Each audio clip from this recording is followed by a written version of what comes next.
Speed limits are the most ignored law in the country. Everyone knows it, everyone does it, and every politician pretends they don't. Yet, despite universal noncompliance, speed limits keep trending upward. Now, if that sounds backwards, well, it is, but there's a reason. And if we want safer, smarter, and freer roads, we need to take a hard look at how these limits are set and why they fail, and what it would take to fix them. And this isn't about encouraging reckless driving. I know you're thinking that.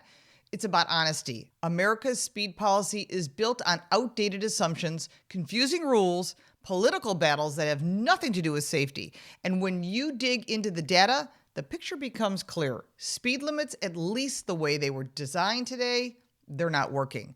And no, an American Autobahn is not around the corner, unfortunately, but here's why. There's a real reason that speed limits keep rising. Speed limits are chosen by a politician in a back room or transportation official with a hunch. These speed limits are set using something called the 85th percentile rule. Engineers measure the speeds drivers are already traveling, and wherever 85% of the vehicles fall becomes the basis of the speed limit. In theory, this is practical. People tend to choose a speed they find comfortable and safe.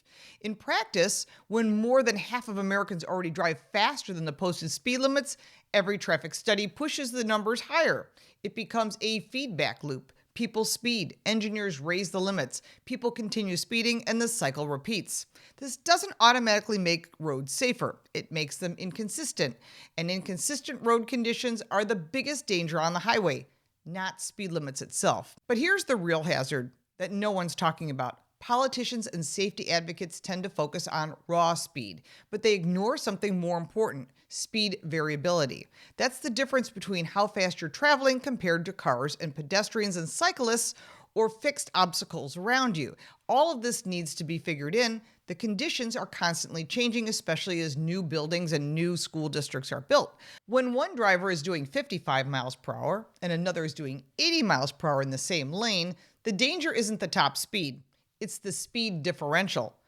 There's a high variability which creates congestion, abrupt lane changes, tailgating, road rage, and high crash severity. These are things we want to control within reason, and uniform speed limits are far safer than mixing speed limits as constant up and down of speed limits, and this is where the American system collapses. We post limits that drivers don't follow. They're enforced sporadically and allow massive differential in real-world speeds. The result is a road system built on contradiction. So you might be thinking, well, you could give more tickets. That's an option. Or you could just raise the limits. But I don't think either of those are going to fix the situation. There's a popular argument, especially among car enthusiasts, that if we simply raise speed limits to match reality, everything would run smoother, but the data doesn't support that. Low speed limits do create distrust, and outdated limits can create unnecessary traffic flow issues. But raising limits without fixing enforcement, road design, and driver training just widens the speed variation, and that creates another problem. There's another major reason speed limits don't rise significantly across the US. That's politics, of course. There's a lot to think about here, because for decades, the insurance companies have been the strongest resistance to higher speed limits. Higher limits, even in safe areas in practice, means that higher crash severity, higher claim costs, higher payouts, and the insurance industry donates heavily to lawmakers. And there you go. That's part one. Then there is the Vision Zero movement, an increasingly influential policy push to focus on reducing fatalities through lower limits, stricter enforcement, and more speed traps. I call that the road diet, where they make 4-lane roads 2-lane roads and force you to drive a certain speed limit even if the vehicle in front of you is crawling at that speed limit. There's no place to pass. Now, critics argue that it shifts the blame from poor infrastructure and distracted driving to a single variable: vehicle speed. The result is a political tug of war, and that has nothing to do with what actually works, because road diets don't work and many cities are starting to convert them. But this is why the German Autobahn thrives while America struggles. Whenever Americans debate speed limits, the Autobahn comes up. It's the dream for enthusiasts and a mystery for safety advocates. Here's why it works. Driver training in Germany is dramatically stricter. New drivers learn lane discipline, high-speed control, situational awareness, which we definitely don't have here.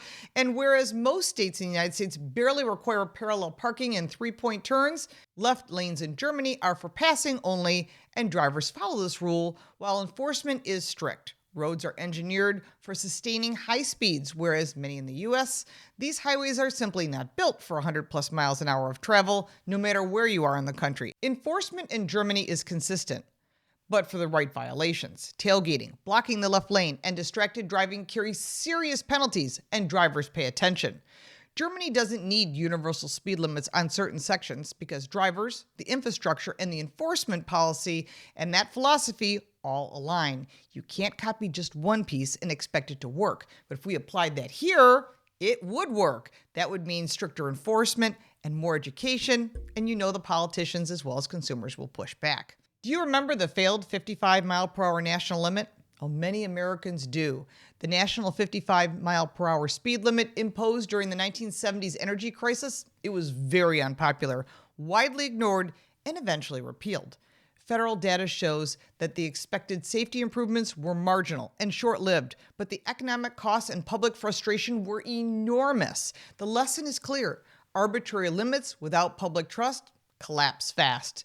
But do speed limits actually work? Speed limits work only when they match road design, reflect real traffic behavior, and are enforced consistently. Drivers understand and trust them, and speed variability stays low. Right now, we're failing on nearly every single one of those points. Speed limits are broken, not because speed is inherently dangerous, but because the system is disconnected from reality. If Americans want safer roads, the solution isn't simply raising the speed limit or lowering the speed limit.